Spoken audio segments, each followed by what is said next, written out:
O direito nasce da necessidade do ser humano de viver em coletividade. Foi Aristóteles quem disse que o homem é um ser social, na medida em que ele precisa de estabelecer relações sociais para sobreviver e para realizar-se. Mas essa convivência social, esta convivência em comunidade, não seria proveitosa se cada um executasse as suas vontades, as suas paixões, os seus vícios, as suas frustrações, sem considerar o interesse do outro. Nós sabemos que o ser humano, quando atua de forma desregrada, normalmente se transforma no seu próprio lobo. Aliás, existe uma frase latina, homo homini lupus, significa o homem é o seu próprio lobo. E se quiséssemos pensar em alguma coisa que nos ilustrasse isso, basta nós olharmos para as causas e as consequências das alterações climáticas no mundo inteiro para percebermos que o homem pode ser o seu próprio lobo. Então, havia que criar regras de convivência para acomodar os interesses individuais, interesses contraditórios e até interesses conflituantes dos membros da sociedade. Criar direitos e deveres para cada um, criar os direitos e deveres, ou melhor, obrigações da própria sociedade e também como regular as relações entre o homem e a sociedade onde está inserido.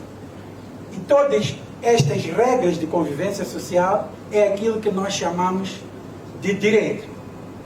Mas para esse direito ser imposto à própria sociedade, houve que unir esforços individuais para criar um ente coletivo, uma entidade maior, suprema e abstrata que nós chamamos de Estado. O Estado representa a coletividade. E no campo do direito, compete ao Estado aprovar o direito, garantir o seu cumprimento e penalizar o respectivo incumprimento. E nós podemos pensar, bom, temos o direito, temos o Estado aprova o direito, o Estado executa o direito que aprovou, então esse Estado está a cumprir com o seu papel social. Bom, não é verdade. Nós temos vários exemplos, mais ou menos recentes na história da humanidade, em que determinadas forças do mal dominaram a superestrutura de Estados e usaram o direito até para perseguir fins criminosos, fins hediondos. Fenômenos vergonhosos como, por exemplo, a institucionalização da escravatura, o colonialismo, o nazismo e mesmo o apartheid aqui na vizinha África do Sul, mostram que esses fenômenos foram justificados à luz de um certo direito. Se nós quisermos, mais recentemente, podemos ver situações de Estados que estabelecem nas suas constituições um conjunto de direitos e liberdades e garantias dos seus cidadãos muito amplos e de última geração, mas que, no fundo, a maior parte desses cidadãos não se beneficia desses direitos. Temos Estados que também são muito ricos em recursos naturais, mas só uma minoria é que tira proveito dessa riqueza. Então, aí, nesses países nós temos Estado, nós temos uma Constituição que tem normas que visam garantir o bem-estar do cidadão.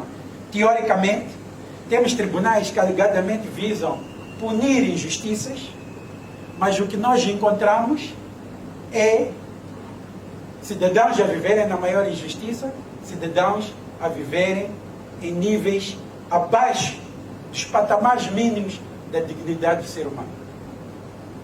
Então, o que acontece aí, na maior parte das vezes, é que a finalidade do direito foi subvertida por uma minoria poderosa em seu proveito e em violação dos direitos e interesses da maioria.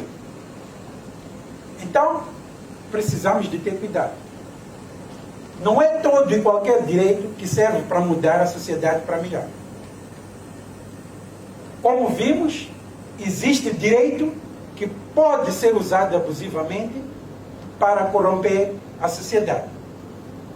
É preciso distinguir o bom direito do mau direito. E o direito que pode ser usado para ajudar a melhorar a sociedade é o bom direito. Mas esse direito tem que ser aplicado para ser aceito como bom direito.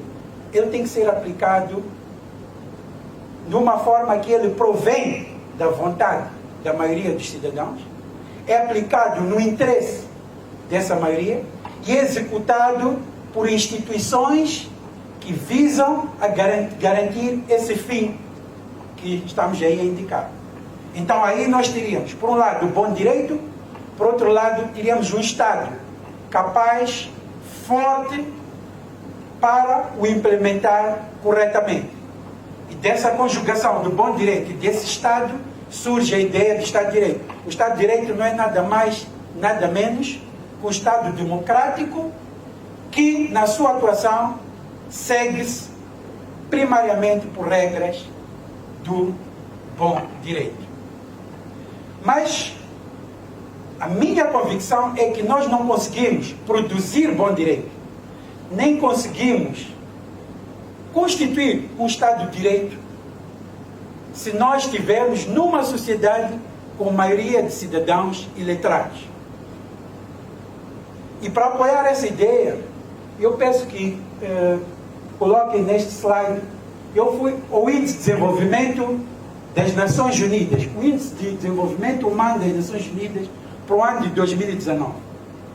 E vocês veem aí o capital do desenvolvimento humano, o campeão é a Noruega. Depois tem a Suíça, Irlanda. No top 12, vemos países como a Alemanha, a Suécia, a Austrália, a Holanda, Dinamarca e Singapura. No lado contrário, fui espreitar os 12 últimos países do mesmo índice e para o mesmo ano. Vocês veem que o último lugar, a lanterna vermelha, é o Níger. Depois temos República Centro-Africana, Chad, Sudão do Sul, Burundi, Mali, Serra Leone, infelizmente Moçambique, Eritreia, República Democrática do Congo e Iêmen. O que nos diz este ranking? Este ranking diz que o capital humano é um fator decisivo para o desenvolvimento das sociedades. Que onde há conhecimento e educação, há maiores chances de desenvolvimento. Que há uma relação intensa entre a educação e o desenvolvimento, e no lado contrário, entre a ignorância e o subdesenvolvimento. Foi Nelson Mandela que disse que a diferença entre privilegiados e desprivilegiados, poderosos e marginalizados, começa essencialmente no acesso à educação e ao conhecimento. Esta frase também pode ser completada com uma frase de Benjamin Franklin que diz: se achas que a educação é cara, então experimenta a ignorância. Essas ideias nos dizem que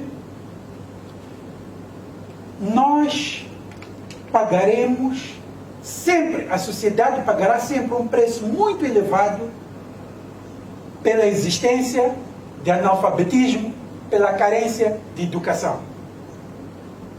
E esse preço muitas vezes é traduzido em realidades como a fome, pobreza, miséria, violência, mortes prematuras ou injustificadas.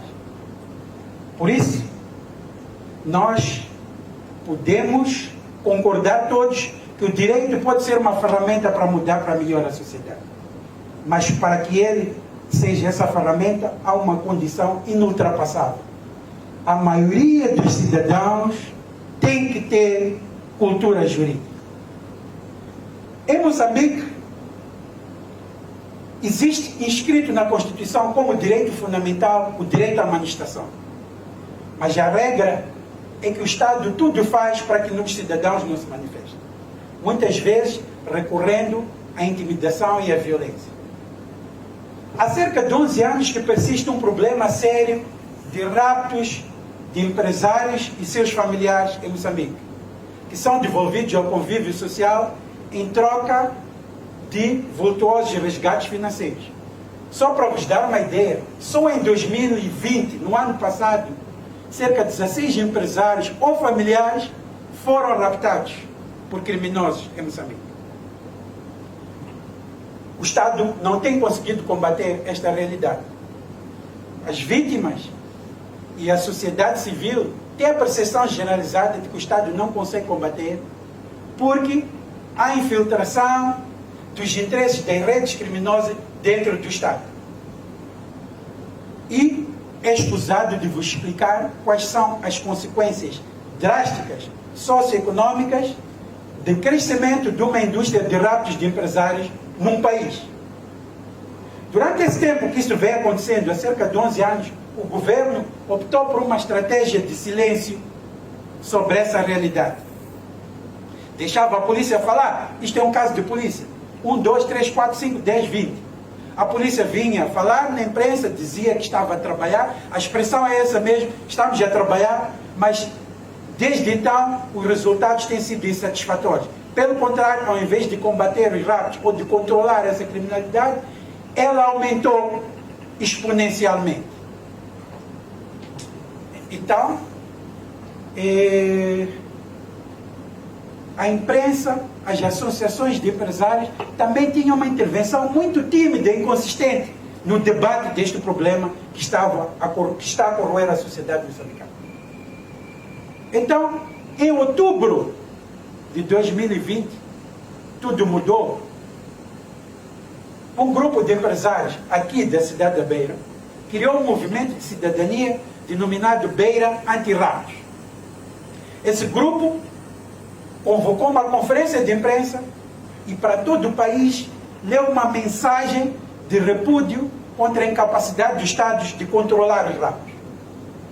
E exigia que o Estado cumprisse com uma das suas principais funções sociais e funções jurídicas, que é garantir a segurança dos seus cidadãos, no caso dos seus empresários. Nessa mesma conferência de imprensa, eles já anunciaram em protesto que iriam encerrar os seus negócios, os seus estabelecimentos comerciais por 3 dias. Eu considero que esta manifestação foi um sucesso. E foi um sucesso por quê? Porque a partir daí, em Moçambique, a sociedade começou a discutir este grave problema de raptos, suas causas, consequências, razões por que não são combatidas e como devem ser combatidas. A imprensa pegou neste assunto e deu um destaque enorme. Pela primeira vez, o Presidente da República veio ao público falar sobre esta realidade, admitindo a incapacidade do Estado moçambicano de combater eficazmente este crime. Nesse discurso no Parlamento, o Presidente da República veio dizer que o Estado moçambicano iria solicitar apoio internacional para ajudar a combater os raptos e iria criar uma unidade especial da polícia, uma polícia anti-raptos. Bom, a repercussão pública dessa manifestação foi tão forte, tão marcante, que um dos jornais mais prestigiados de Moçambique escolheu o movimento Beira Anti-Raptos como uma das figuras de destaque do ano 2020. Nós podemos ver na tela a matéria do jornal Savana, onde lá no fundo temos a arrepiante imagem que o movimento Beira Anti-Raptos usa nas suas aparições públicas, e temos o sugestivo título dado pela redação do jornal: Empresários Indomáveis contra o Rapto. E depois temos aí uma série de justificação de por que o jornal Savana acha que o movimento Beira Anti-Rapto foi uma das figuras de destaque do ano 2020. Então, a partir de uma manifestação pacífica e ordeira de empresários locais, foi possível retirar do submundo do medo e do silêncio um assunto de tamanha importância para a sociedade moçambicana, que estava a corroer as estruturas econômicas e sociais da cidade, e colocar como um dos principais assuntos de discussão pública. Afinal, o que é que mudou em 11 anos? o que que tinham de especial esses empresários para tirarem da submersão a que foi votado este assunto, um assunto tão importante, e colocá-lo nas luzes da rival? Bom, para além da evidente coragem em romper com o medo e com o silêncio, eles nada mais, nada menos fizeram do que usar com êxito o direito à manifestação, que está inscrito na Constituição, para demandar melhorias na sociedade moçambicana. Portanto, eu reitero, mais uma vez, é possível usar o direito como instrumento para melhorar a sociedade. Mas para isso, em primeiro lugar, é necessário cultivar e ampliar a cultura jurídica dos cidadãos. Não basta que a gente ensine os nossos jovens matemática, português, biologia, etc. Se não lhes dermos também formação jurídica elementar. É o meu entendimento que noções básicas de direito deveriam fazer parte do currículo do ensino secundário, para que nós no futuro possamos ter cidadãos juridicamente cultos e exigentes, ainda que sejam profissionais da área de medicina, da área das engenharias, da área do ensino ou de qualquer outra profissão não jurídica. Eu entendo também que o Estado, as ONGs, as organizações não governamentais, as empresas, devem investir na educação cívica para melhorar e ampliar a cultura jurídica dos cidadãos. Pois, meus caros amigos, direitos não se pedem, direitos exigem-se. E como nós vemos nas sociedades mais desenvolvidas, o primeiro defensor do Estado de Direito Democrático é o cidadão. E a primeira função coletiva é a cidadania. Eu quero vos perguntar o seguinte: vocês querem viver num país melhor? Querem deixar um país melhor para os vossos filhos? Querem viver num Estado em que o direito seja efetivamente uma ferramenta para desenvolver a sociedade? Se a resposta a estas três questões for sim, então vamos todos nos unir e com resiliência, porque aqui em Moçambique é preciso resiliência, e resiliência é o tema do nosso TED. Com resiliência, vamos todos trabalhar para conseguir obter uma cidadania mais culta e juridicamente exigente, a bem do país, a bem de todos nós.